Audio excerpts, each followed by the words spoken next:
Let's go from the top. I think I can just click on the space bar and get Q1.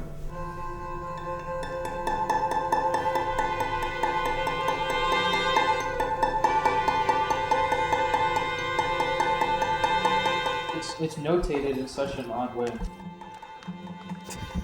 It has the soundtrack on the top line, and then it has my part, and then there's like weird notations like this. We had to ask the composer what that meant. Once we got used to learning how to read it, it was okay. It was like a learning curve. Randy, you're going to be waiting now for the recording to stop before 4? Yeah. Okay, good. It's when you start getting dot, dot, dot, dot, dot. Okay. That's what we're waiting for. So it is even longer. You can be musical, I can't be on the computer. The sounds are what they are, but it's really what the music happens with the exchange between what you do and how you react to the computer. Okay.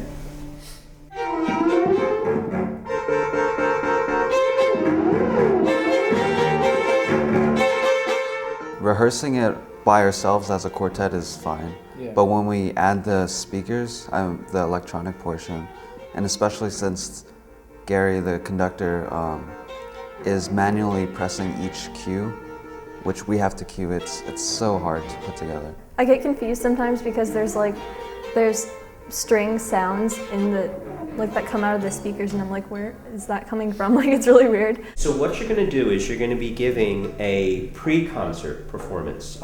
Network has a concert after this. We have the master class on Saturday at 2 o'clock where you'll play it, and then he'll talk all about it and take it apart. Then the next day is Sunday, and that's when the performance is.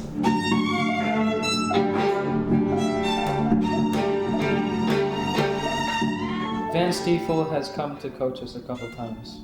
Getting to know what he wanted and what he initially intended is influential to us as musicians, just because how many times can we play a piece of music and ask the composer what he wanted? Having the opportunity to work with Van Stiefel is so great. I'm looking forward to working on the piece with the composer, learning more about what he wanted out of it, what his suggestions are for the musicality in the piece, suggestions in general for chamber music playing. Once that opening texture unfolds and then kind of breaks, there's a series of these non sequiturs that I hope create this sense of tension in the piece.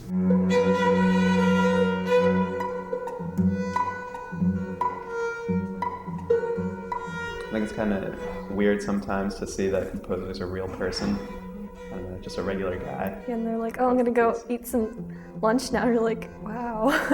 I used sounds from Sibelius, music notation software. I used string models that were coded, by hand. Then I improvised on the iPad and kind of blended them all together. But the interaction between technology as another kind of instrument is really the primary focus of this piece.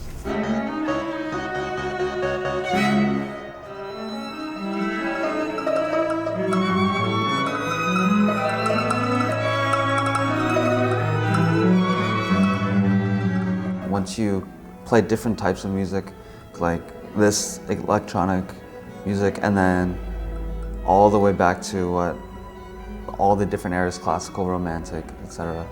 I think you might become more musical in a way because You can see how it evolves. Like, if we play this modern piece, we can see how its roots are in something that's 20th century.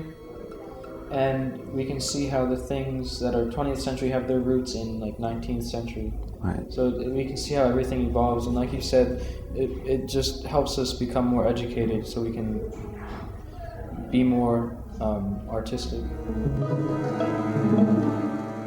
I feel more comfortable with contemporary music in general because of this.